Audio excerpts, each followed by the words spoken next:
The landscape of Ireland is littered with prehistoric monuments. Passage tombs in particular are clustered together in various locations. There are almost 300 of them. Some of the best known examples are the great monuments of Brunabonia, Newgrange, Knowth and Douth. There are clusters in County Sligo at Carrowmore and Carrowkeel. One of the most beautiful and outstanding in terms of its view over the landscape are the cairns sited on the hills here at Loughcrew in County Meath. We're at Sliabh na Caille, and this is the highest point in the entire county of Meath. We're right up in the far northwestern corner of the county. We've got views from here across many parts of Ireland. We can see on a clear day all the way south to the Dublin and Wicklow Mountains, to the Slieve Bloom Mountains in the Midlands, to the Cooley and Mourne Mountains in the northwest, and to the mountains of Sligo and Leitrim and Fermanagh in the northwest. You always get the sense that the people who built these monuments wanted to, in a way, detach themselves from the telluric earth and to ascend, as it were, to higher realms. They may also have been making a statement. We and our ancestors have been in this landscape for a long time. They left their marks in an astonishing way, hauling megaliths, huge stones into place, some of them weighing up to 10 tons each. And those remnants have survived more than 5,000 years, so that we can come and walk among them today.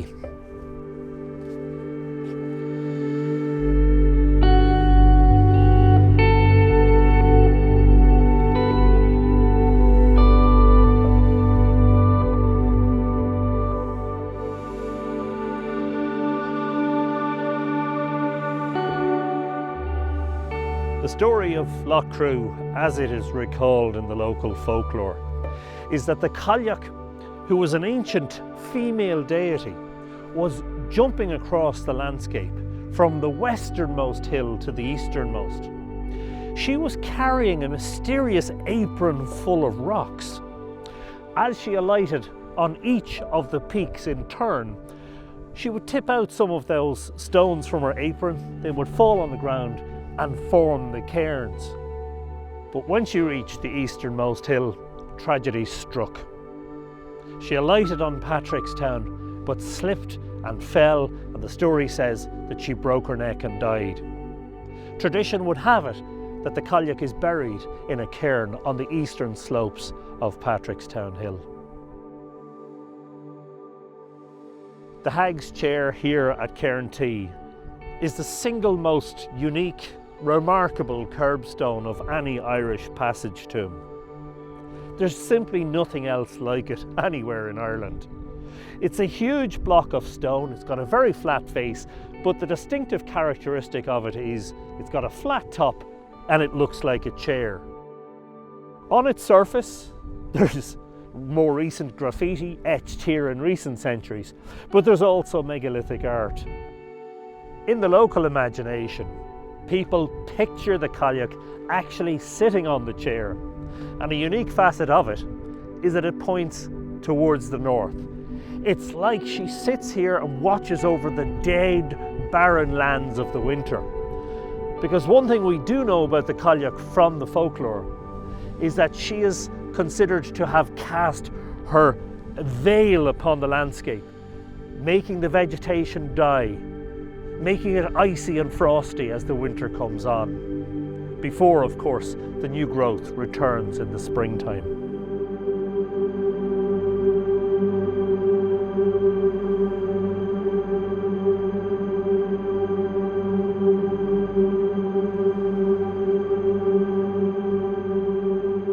I'm here at Cairn T, which is the largest and the best known of all the cairns here at Sliabh na Caille, which is one of the 4 hills upon which the cairns of Loughcrew are straddled. Now, this monument is probably as old as Newgrange. It may be a little bit older again.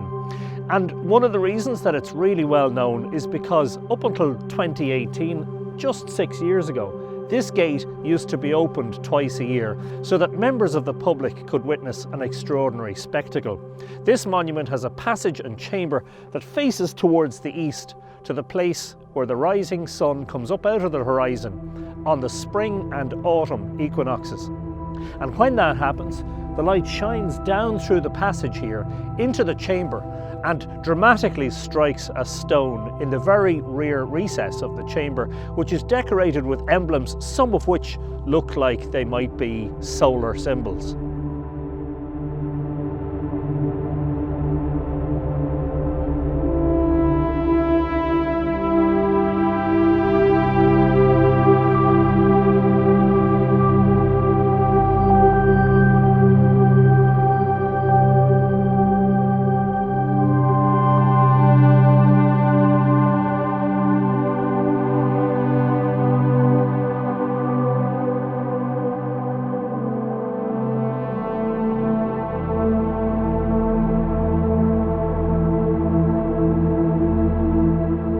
I'm very lucky to have been one of the many people who were able to access this monument before it was locked up. Now, sadly, the reason it's locked up is because of potential subsidence. This being a monument that's more than 5,000 years old, it doesn't have the structural integrity that it did back when it was built. Sometime around 2018, it was noticed that there was a crack in a lintel stone right here in the passage, and the decision was made to close the monument off to public access.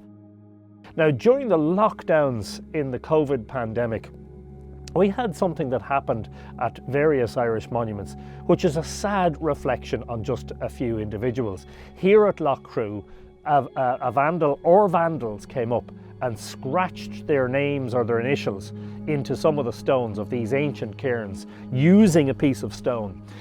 That is something that we've seen at other monuments as well. Now, in the years that have passed, there have been calls for conservation works and to reopen the cairn. There are plans for that, but as of this moment in time, sadly, it is still closed.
So I'm standing here in the chamber of Cairn U, which is one of the smaller cairns of Sliabh na Caillimh. Now, as you can see, long ago it lost its roof and much of the cairn was removed. Back in 1980, the Irish-American artist Martin Brennan and his friend Jack Roberts made an extraordinary discovery about the astronomical alignment of this monument. Positioned here over 40 years ago, they were able to witness that when you look along the sightline of the passage, as it were, the rising sun at certain times of the year is directly in alignment with that passage. And you can imagine that when this had a roof and it was an enclosed dark space, that it would have become flooded with the golden light of the dawn. So from the chamber of Cairn U, we have a view of the horizon towards the southeast. Brennan and Roberts discovered specifically that there were special times of the year when the sun was in alignment with this monument. Those times were the beginning of winter and again after the solstice, when the sun was coming back up the horizon at the beginning of spring. Now those dates in the calendar, which are in early November and early February, correspond with dates that we refer to as the cross-quarter days. They are the halfway points between the equinoxes and the solstices. It seems that the builders of this cairn were pinpointing the orientation of it so that it would mark those halfway points. Even more extraordinary is the fact that coming towards the winter, as the sun was rising further south every day, on the last day that it's able to shine in here, it's rising on the distant horizon over the hill of Tara. So the last day upon which light comes in here is basically the beginning of winter. After the solstice has passed and the sun comes back up the horizon again, the first day upon which sunlight strikes this stone is the day that it's rising over the hill of Tara, announcing the beginning of spring. There's an almost magical quality to this alignment.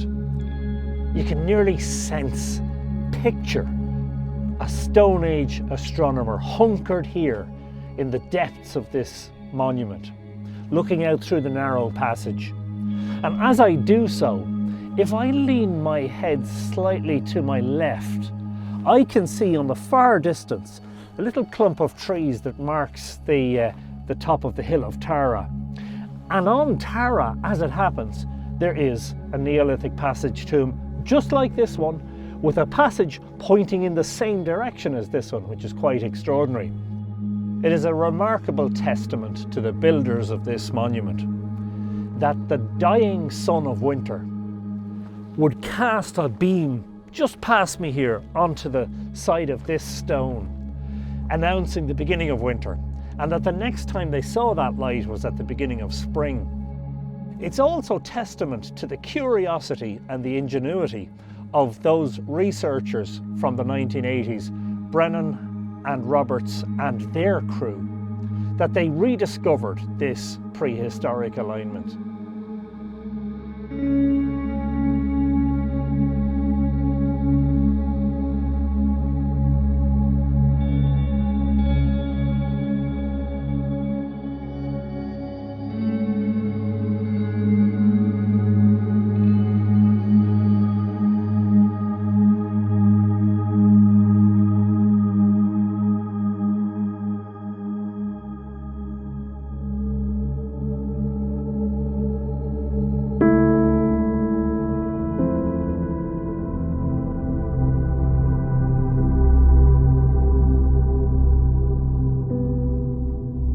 I'm here in the chamber of Cairn S, which, like Cairn U, is one of the smaller cairns which in recent centuries lost its roof. Cairn S is particularly interesting. It is one of just 3 out of 30 cairns at Loughcrew, which has a passage pointing somewhere in the west. The vast majority of cairns have passages that point somewhere to the east. Sitting here back in 1980, Martin Brennan and Jack Roberts noticed that Cairn S points towards the setting of the sun at 2 cross-quarter dates. The ones that we call Bealtaine, which would mark the beginning of summer, and after the summer solstice, as the sun is retreating back down the northwestern horizon, Lunasa, which marks the beginning of autumn or the ancient harvest festival. Brennan had a team of researchers, and they were based on different cairns in different locations around Ireland. They sat here in 1980 taking pictures of the sunsets and watching as the sun went up the horizon in the summertime. It has always been said that the cairns of Loughcrew and the cairns in distant County Sligo were not visible one from the other. This is something that intrigued me, and the curiosity got the better of me in recent years. I've been coming here for 25 years, and I've always wondered whether it was just remotely possible that some of the Sligo cairns might be visible from this one, considering that this one points on the distant horizon exactly towards some of the Carrowkeel cairns. In the autumn of 2022, I brought my giant binoculars here. I position myself at the end of the passageway, and taking a quick scan of the horizon, I was actually able to see one of those cairns. The sole lone cairn on the top of the mountain in Sligo called Cairn was visible in my view. Cairn is a cairn that is considered to be part of the wider Carrowkeel complex, and Carrowkeel is very like Loughcrew. They're ancient Neolithic cairns built on the top of a mountain. As the sun drops in late April to the horizon, it falls directly behind Cairn.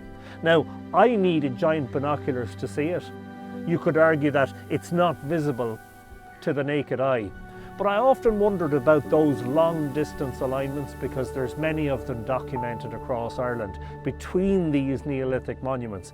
And there's no doubt in my mind that the people who built this cairn were paying some sort of tribute or homage to their ancestors, because the older cairns are in the west and the younger ones are in the east. And what I'm thinking is, as I sit here looking along that sight line, they were pointing it back towards their ancient homeland, the place from where their ancestors came as they moved eastwards across Ireland.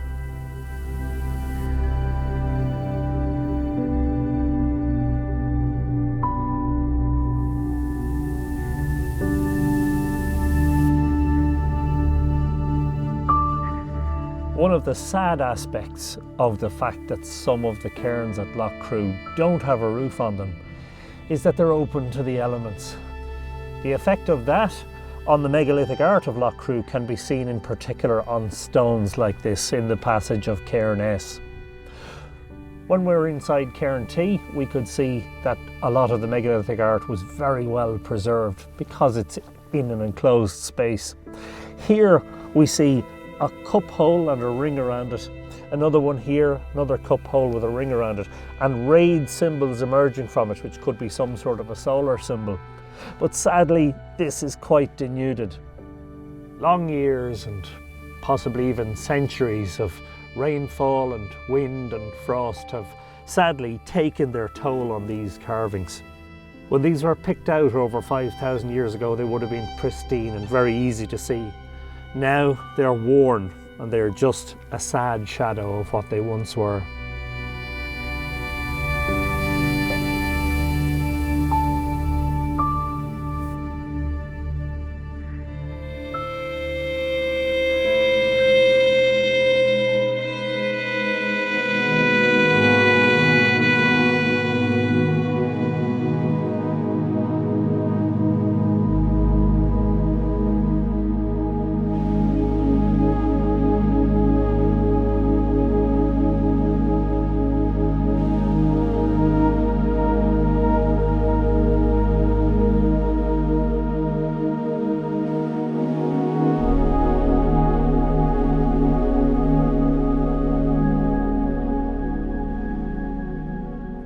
This is Cairn V, one of the smaller cairns at Loughcrew, and the sad disarray of its stones leads to a little bit of confusion as to exactly what way it was designed.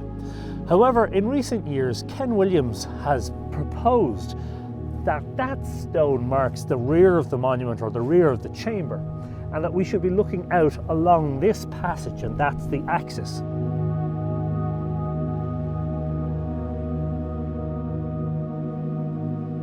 Not only that, but he found that the setting sun in the middle of summer, at summer solstice, came down over Cairn T directly in alignment with this passage, and its light would have reached that stone in the far end of the chamber. We have here at Cairn T and the cairns of Loughcrew something very, very special and very precious. We have monuments from the Neolithic, stone monuments, passage tombs, of which there are less than 300 scattered across Ireland. These are a monumental record of a people from the distant past. It behoves us, as the modern people of Ireland, to do our very best to protect these monuments, to make sure that they're going to be around for future generations to enjoy.